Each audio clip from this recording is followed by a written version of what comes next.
Hello, and welcome to the Meditation Center's monthly metaphysical lesson. Today's discussion is inspired by Matthew chapter 22, verses 37 through 39, as read in the New International Version of the Bible. Love the Lord your God with all your heart, and with all your soul, and with all your mind.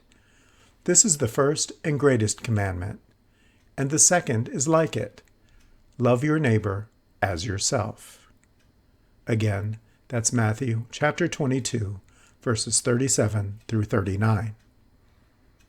Recently, our Saturday class featured a contemplative meditation based on a short story called The Egg by Andy Weir. In the story, a man dies in a car crash and meets a being who acknowledges being God, the parent-like figure who narrates the story. Upon realizing he has died, the man's first concern is his family, which impresses God. They continue to talk about where they are, and God tells him he will be recycled. The man comments that if he is reincarnated, he will become a baby, a blank slate, and everything he has learned and experienced will be wasted. God explains that this isn't true. The man has been reincarnated many times before, and he has accumulated knowledge and experience from each life. But the human brain can only handle a small fraction of that knowledge. He said it's like dipping your finger into a glass of water to see if it's hot or cold. You put a tiny part of yourself into the glass, and you gain all of the experiences that tiny part of you had. God continues to explain that if he stayed between lives long enough, the man would begin to remember the incredible vastness of his consciousness and the depth of his experiences. But that isn't necessary at the moment.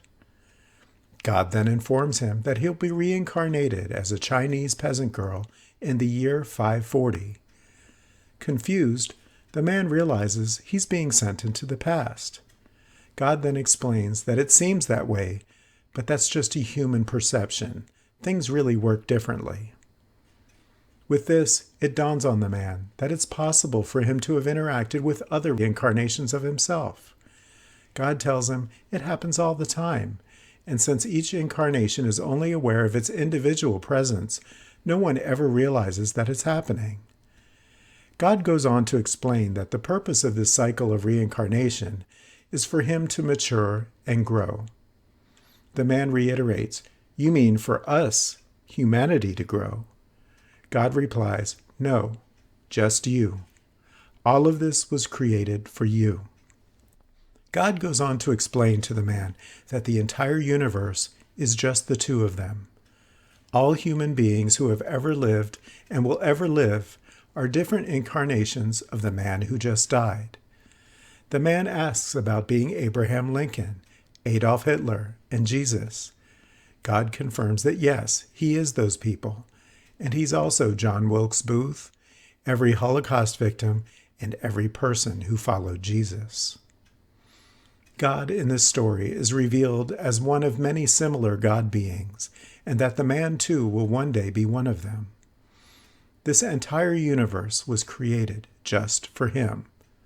God goes on.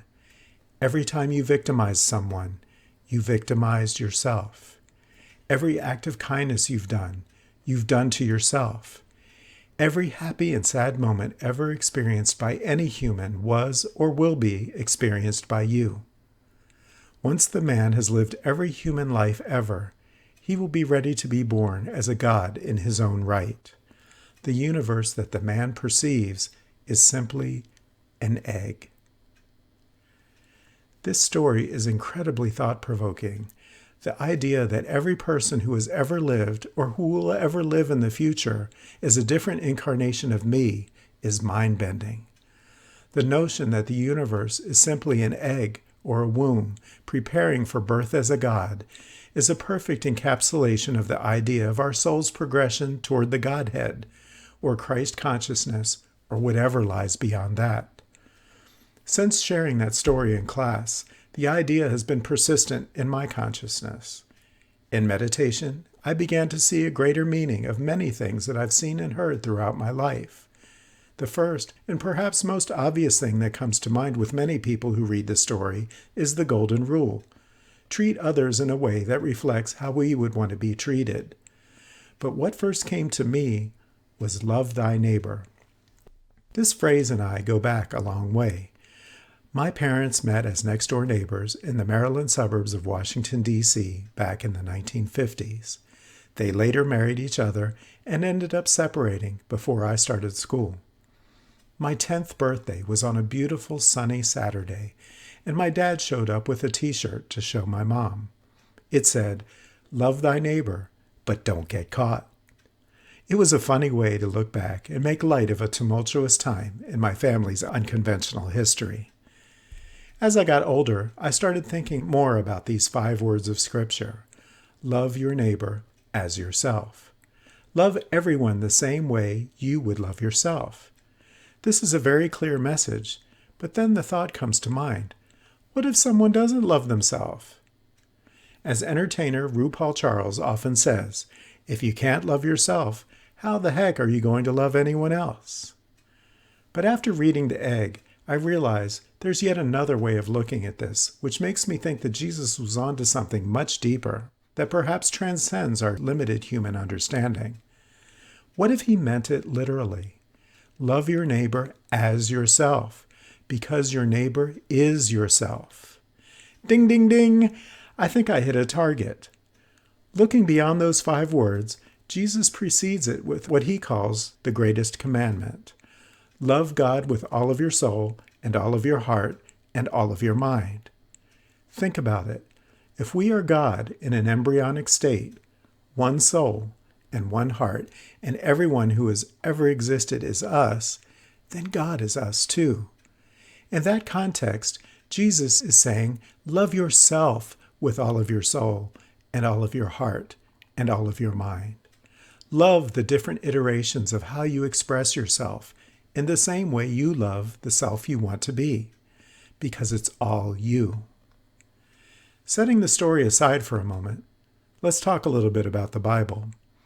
One of the things that we discuss regularly is the meaning of the Bible, and that metaphysically, it isn't a book about strangers who existed thousands of years ago or the rules that we must follow. Each person, place, and situation in the Bible is a representation of ourselves, you and me and humanity as a whole, and how we navigate this life. It's a book of lessons about our spiritual progression, starting with basic human existence and evolving into elevated spiritual understanding. It's all about you. Following that logic, if the Bible is all about you, then love your neighbor means love yourself. The idea isn't far removed from that of the egg, but told in a much more dramatic and complex way. Okay, now let's take a deep breath so we can absorb all of this a little. What if everyone you have ever met, seen, heard about, read about, dreamed about, really is you? If it's true, then every person who has ever annoyed you is you. Every person who ever made you feel good about yourself is you. Every person who has ever done something evil is you. Everyone who ever ignored you is you. In the story, the man discovers that he was not only the people he admired, but also the people he despised and all of the people that they interacted with. That's pretty deep. The story goes on to reveal that the universe we perceive is just a staging area for what is yet to come.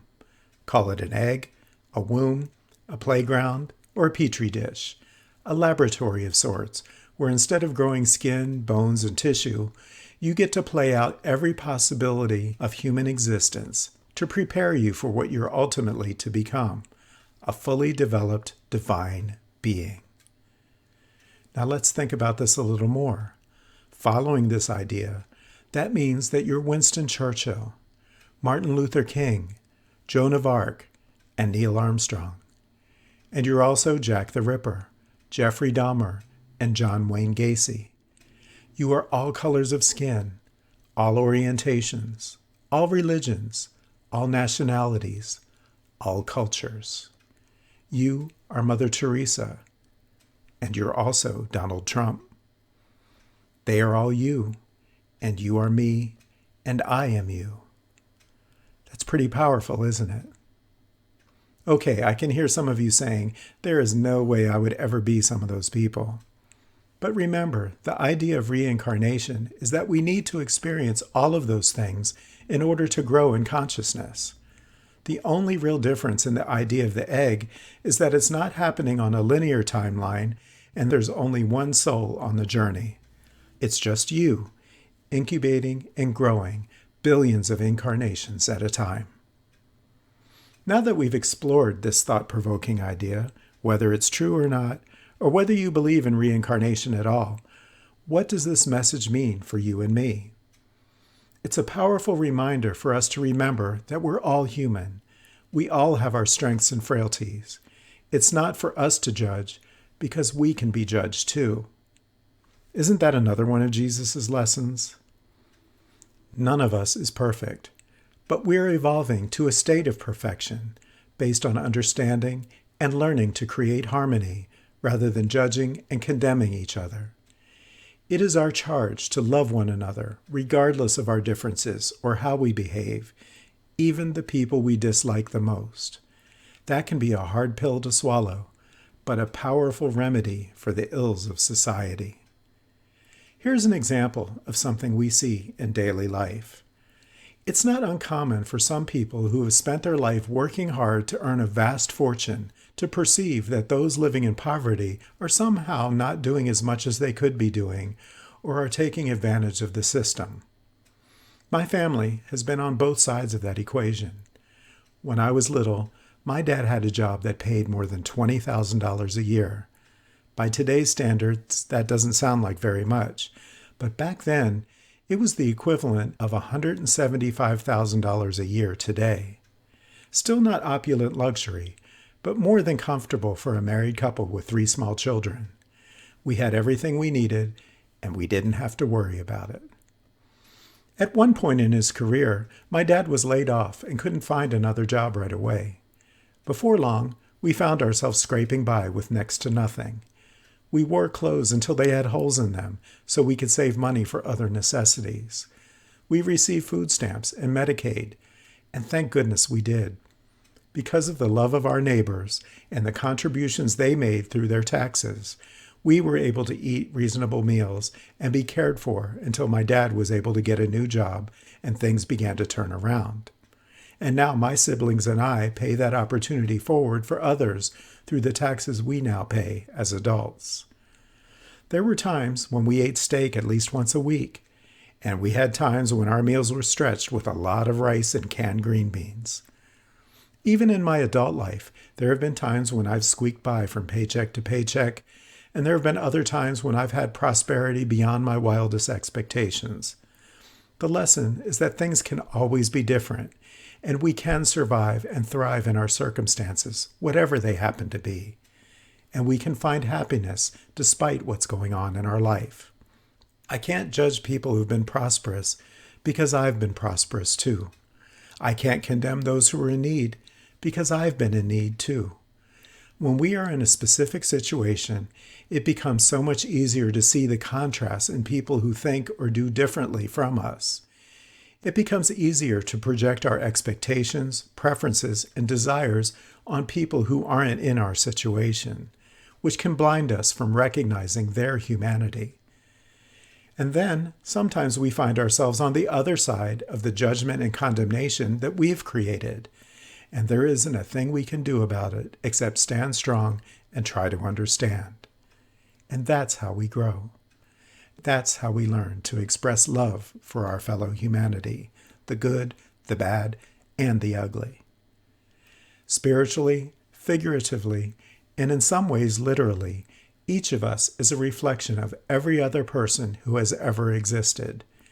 Each person is an expression of God consciousness manifesting and expressing in their own way, including you. Honor the God in them and honor the God in yourself. If all of us could learn to act from a perspective that every other person who has ever existed is just a different incarnation of ourselves, imagine how differently we could perceive our world. Imagine how differently we would think and behave. Imagine what a wonderful place we could create built on mutual respect, self-respect on a global scale. That is the lesson taught to us by the egg and by Love Thy Neighbor. I will close our discussion with a single word, Namaste. This is a word of Sanskrit origin that means the divine in me honors the divine in you. It is the ultimate way to live by both of Jesus' ultimate commandments. Love God with all of your heart and love your neighbor. Whether you believe that humanity consists of many beings expressing individually, or as an individual being expressing in many incarnations, or something else entirely, the word Namaste unites us and honors the divinity we share together perfectly. Love your neighbor as yourself. Think about it, and then do it. Namaste.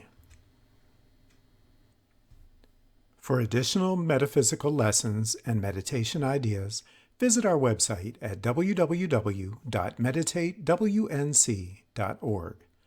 Thank you for joining us.